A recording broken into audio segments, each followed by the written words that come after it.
A struggling single mom with barely enough to feed her children, gave her last $43 to help 7 stranded bikers get Make a home. video. What she never expected Mom, I was can't tie this one. the Can you help me? thunderous rumble Okay, of just a little hundreds more. of motorcycles Mom. arriving at her doorstep 2 days later. But why would an entire biker community travel hundreds of miles to find one waitress in a trailer park? The morning sun beat down on Molly's trailer, turning the metal siding hot enough to fry an egg. Inside, the air hung still and heavy despite the rattling box fan in the window. Molly Jenkins sat at her kitchen table, lips moving silently as she counted the pile of quarters and dimes spread before her. $27.65. Not enough for both gas and the electric bill that glared at her from beneath a Mickey Mouse magnet on the fridge. "Mom, I can't find my other shoe," called 8-year-old Danny from the hallway, his voice raspy from the asthma that kept him up half the night. "Check under your bed, honey," Molly answered, sweeping the coins into her worn leather wallet. Through the thin walls, she could hear her daughter Emma singing to herself in the bathroom, practicing for the school talent show. Molly couldn't afford the $5 ticket to attend. The trailer was small but clean, with faded curtains Molly had sewn herself, and children's artwork taped carefully to cover the worst of the water stains. On the walls, a photo of Molly's late husband smiled from the side table, taken 3 years before the factory accident that left her alone with 2 children and a mountain of medical bills. "We're going to be late again," Emma said, appearing in the doorway with her backpack slung over one shoulder, dark circles under her eyes matching her mother's. At 12, she'd grown too aware of their struggles, often skipping lunch to bring half her sandwich home to share with Danny. Molly nodded, grabbing her purse and car keys. "Let's roll, troops." Her 1998 Honda sputtered to life on the 3rd try, the gas gauge hovering dangerously close to empty, just enough to get the kids to school and herself to work at Mel's Diner, where she'd been waitressing double shifts since Tom died. The diner sat just off Highway 16, its neon sign missing the letter L, so it read Me's Diner in flickering pink. Inside smelled of coffee and bacon grease, a smell that followed Molly home in her hair and clothes each night.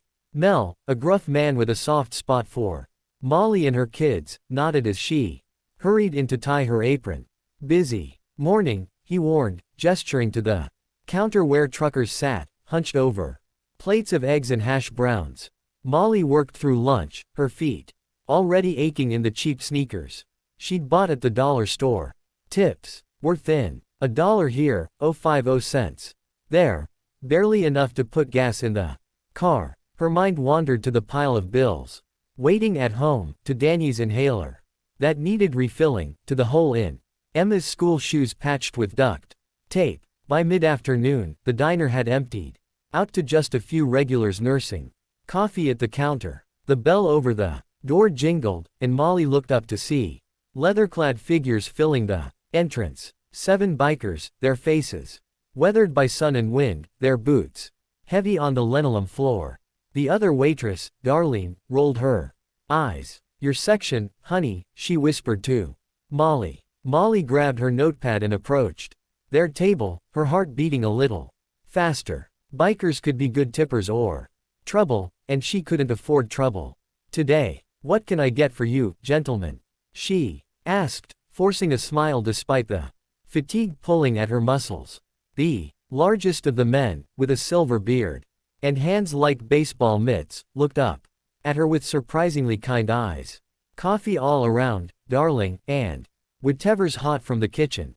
As Molly scribbled their orders, she noticed the patches on their jackets. Road Brothers, MC, and the way they spoke to each other like family rather than just friends. There was something about their easy laughter that made her think of Tom, of better days when laughter came easily to her, too. Molly brought the bikers their food, plates piled high with burgers and fries that sent steam rising in the cool air of the diner. The men thanked her with nods and smiles, their voices a low rumble as they talked about roads and cities Molly had never seen. For the next hour, she refilled their coffee Cups and brought extra napkins, catching bits of their conversation about a rally 2 towns over. When it came time for the bill, the bearded man pulled out a worn leather wallet. His face fell as he opened it. Thought I had more cash, he said to his friends. ATM ate my card yesterday, and the new one won't come till next week. The other men dug through their pockets, coming up short. After their long ride, were $43 shy. The bearded man told Molly, looking embarrassed. Hate to ask, but could we wash some dishes to work it off? We need what gas money we've got left to make it to the next town. Molly glanced at Mel, who was busy with the grill and hadn't noticed.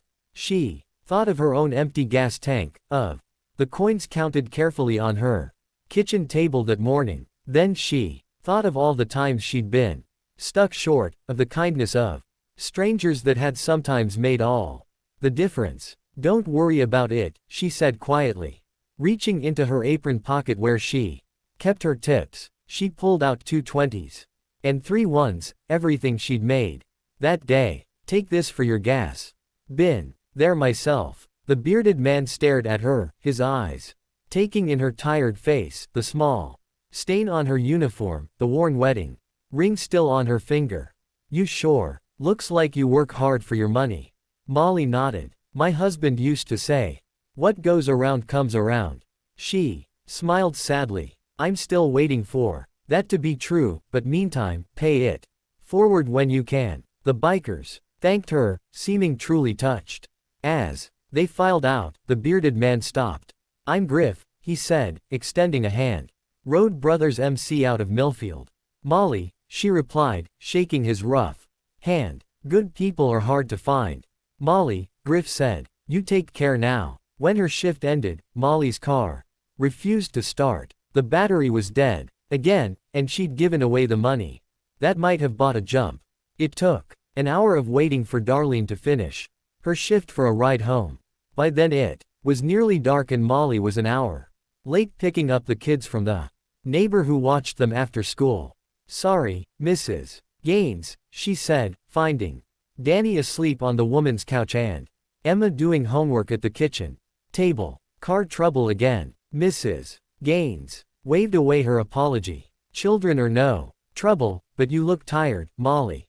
Too many hours working. At home, Molly found a notice taped to her door. The trailer park was raising the rent next month. $60 more she didn't have. Inside, the phone was ringing. It was the pharmacy reminding her that Danny's inhaler prescription was waiting, but would only be held one more day. The price had gone up $15 since last time. Molly sank into a kitchen chair, the weight of it all pressing down on her. The kids were hungry, but the fridge held only half a carton of milk, some Bologonia, and a wrinkled apple. She'd have to wait until payday to shop, still 3 days away. Mom. Emma stood in the doorway, her young face too serious. I can skip the field trip next week. That's $20 we can save. Molly felt her throat tighten. No, honey, you're going. I'll figure something out. That night, after the kids were asleep, Molly sat on the porch steps, looking up at stars barely visible through the trailer park security lights. The $43 she'd given away kept circling in her mind. It had been foolish, maybe, but somehow it had also felt right. She remembered the gratitude in Griff's eyes, so different from the pity she usually saw when people looked at her. The rumble of distant motorcycles drifted on the night air, making her think of the men at the diner. They were probably long gone by now, never to cross her path again. Molly sighed, watching as the security light flickered, threatening to go out like so many other things in her life. 2 days later, Molly woke before her alarm, the weight of worry making sleep impossible. She had managed to get Danny's inhaler by skipping lunch for 3 days straight. But the electric bill was due by 5 o'clock. Today, the car sat dead in front of the trailer, and she'd have to ask for another ride to work. As she made thin oatmeal for the kids' breakfast, a low rumble vibrated through the trailer's thin walls. At first, she thought it was thunder, but the sound grew louder instead of fading. Emma rushed to the window. Mom, Mom, come. Look. The rumble had become a roar. Molly joined her daughter at the window and felt her jaw drop. Motorcycles, not just a few, but hundreds, were rolling into the trailer park, filling the narrow roads and spilling onto the empty field next door. Men and women in leather vests and jackets, their bikes gleaming in the morning sun, moved like a river of chrome and steel. What's happening? Danny asked, his small face pressed against the glass, breath fogging the pain. Before Molly could answer, a knock came at the door. She opened it to find Griff, the bearded biker from the diner, standing on her small porch. Behind him, at least 20 other bikers waited, their faces solemn but friendly. Morning, Molly, Griff said, his voice gruff with emotion. Hope we didn't wake the little ones too early. Molly stared past him at the sea of motorcycles and riders that seemed to stretch forever. Some of the neighbors had come out of their trailers, too, watching with wide eyes. Mrs. Gaines stood in her bathrobe, mouth open in shock. What is this? Molly managed to ask. Griff cleared his throat. After you helped us the other day, I told our brothers and sisters about you, about how you gave your last dollars to help strangers when you clearly needed it yourself. He gestured to the crowd behind him. Word spread. These folks came from 5 states to meet the waitress with the biggest heart in the country. A woman with Griff braids stepped forward holding a box. I'm Mags, Road Sisters chapter from Westfield, she said, placing the box in Molly's hands. There's food in here and some things for your kids. Not charity, mind you. Just friends helping friends. Molly's hands trembled as she took the box. Inside were groceries, real food. Not the cheap stuff she usually bought. In wrapped packages that looked like new clothes. At the bottom sat an envelope thick with cash. Griff nodded toward Molly's Honda. Got some mechanics here who'd like to take a look at your car if that's okay. Noticed it wasn't running when we pulled up. The next hour passed in a blur. Bikers swarmed around Molly's trailer like busy ants. Some fixed her car, replacing the battery and changing the oil. Others patched the leak in her roof that had been dripping into a bucket for months. A group of women set up tables in the field and laid out a breakfast spread for the entire trailer park. Children darted between the motorcycles, touching the shiny metal with careful fingers, while riders showed them the engines. Mrs. Gaines appeared at Molly's side, pressing a cup of hot tea into her hand. I never saw anything like this, the older woman said, watching as a tattooed man in his 50s played catch with Danny, being careful to slow down when the boy needed his inhaler. Emma had found friends, too. A group of teenage girls whose parents were writers, showing her patches they had sewn onto their own small vests. For the first time in months, Molly heard her daughter laugh, a real laugh that bubbled up from joy rather than brave pretending. Griff approached again, this time with several other chapter leaders. Molly, there's something else we want to tell you. He handed her another envelope, this one even thicker than the first. There's 6 months of rent and bills in here. We took up a collection at every chapter between here and the East Coast. Molly's legs felt weak. She sank onto her porch steps, the envelopes in her lap. I don't understand. I only gave you $43. A woman with a scar running down her cheek spoke up. When you've been on the road as long as we have, you learn that it's not about how much someone gives. It's about what that giving costs them. She looked at Molly's trailer, at the patched walls and the toys made from cardboard boxes. You gave everything you had that day. Tears filled Molly's eyes, spilling down her cheeks. Around her, the rumble of motorcycles and the laughter of her children filled the air with a music she had almost forgotten existed. The sound of hope breaking through after a very long silence. As the afternoon sun began its slow slide toward the horizon, the celebration continued around Molly's trailer. The smell of barbecue filled the air as grills appeared from truck beds and bikers took turns cooking for everyone. Music played from portable speakers, not Too loud, mindful of the older residents of the park. Molly sat on a folding chair someone had brought her, watching it all unfold like a dream. Mel from the diner showed up, having heard the commotion from down the road. He stood with his hands on his hips, taking in the scene of hundreds of bikers mingling with trailer park residents. "Looks like you've made some friends," he said to Molly. His usual gruff voice softened with surprise. "They're helping us because I helped them," Molly explained, still not quite believing it herself. Mel nodded. "Always knew you were good people, Molly.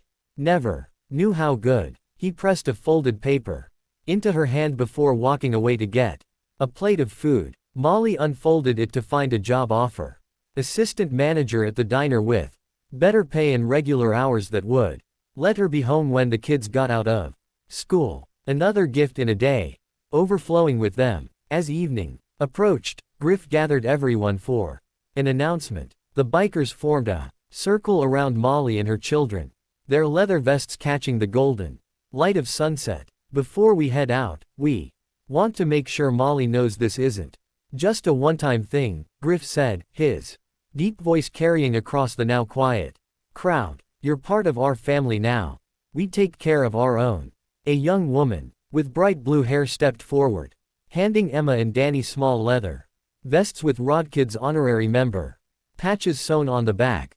Emma's eyes grew wide as she slipped hers on, standing a little taller. Danny hugged his to his chest before putting it on, the leather nearly reaching his knees. "And for their mom," Griff continued, "something to remember us by."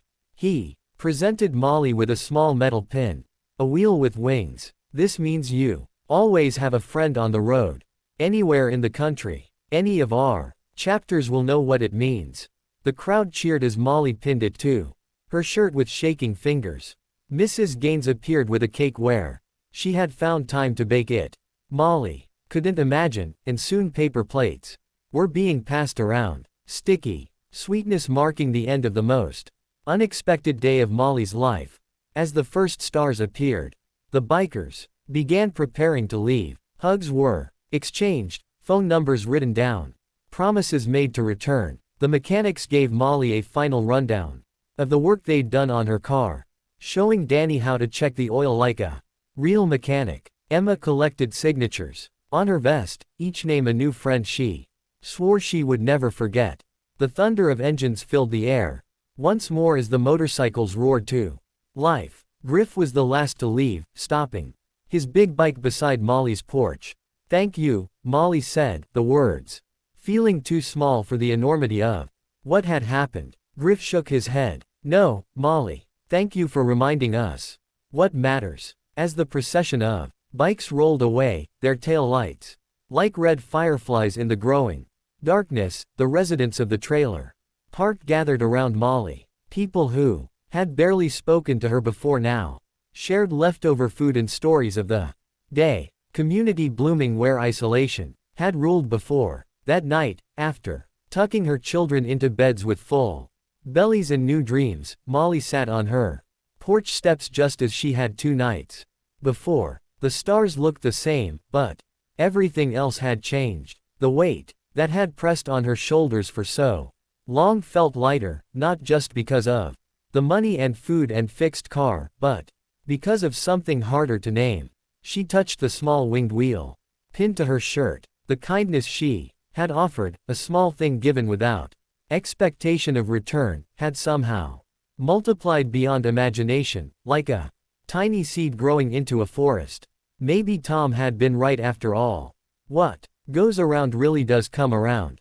Sometimes in ways too big to see until they surround you completely. In the quiet dark, Molly made a promise to herself. Someday, when things were better, she would find someone else who needed help, someone at the edge of giving up. And she would remember today how a small act of kindness could change everything. The night air carried the lingering scent of motorcycle exhaust and barbecue smoke, of new leather and fresh possibilities. For the first time in years, Molly fell asleep without counting bills in her head. Instead, she counted blessings and found she couldn't reach the end before